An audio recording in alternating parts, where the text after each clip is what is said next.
तुम्हाला मी आवर्जून एका कवितेची ओळ सांगणार आहे। जी कविता आणि तिची ओळ जी लास्टची आहे ती मला नेहमी माझ्या लाईफ मध्ये इन्स्पिरेशनल ठेवत गेली। ज्यावेळेस मी यशस्वी झालो, ज्यावेळेस मला फेल्युअर आलं, तर त्यावेळेस मी ही जी कविता आहे नेहमी म्हणायचो। तिच्या लास्टच्या ज्या ओळी आहेत त्या ओळी अशा आहेत, पाय असावे जमिनीवरती कवेत अंबर घेताना।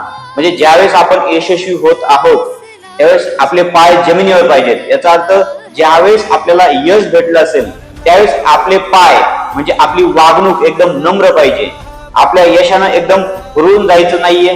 तसेच हसू असावे ओठावरती काळीज काढून देताना। जे ज्यावेळेस आपल्याला फेल्युअर आलं असेल त्या फेल्युअर मध्ये पण आपण कसं पाहिजे, हसलं पाहिजे। किंवा जरी तुम्हाला फेल्युअर आलेलं असेल तर तुम्ही मेहनत करून त्या फेल्युअरचं म्हणजे अपयशाचं रूपांतर यशामध्ये केलं पाहिजे, अशा त्या ओळीचा अर्थ आहे। ही ओळ खूप इन्स्पिरेशनल आहे, कवितेची लास्टची आहे। तुम्ही पण लक्षात ठेवा, तुम्हाला पण ती खूप आयुष्यात उपयोगी होईल। ज्यावेळेस तुम्ही फेल होताल त्यावेळेस पण कवितेच्या ओळी आठवा, आणि ज्यावेळेस तुम्ही खूप सक्सेस होताल त्यावेळेस पण आयुष्यात आठवा। ही ओळ मी तुम्हाला सांगितलेली आहे, पाय असावे जमिनीवरती कवेत अंबर घेताना, हसू असावे ओठावरती काळीज काढून देताना।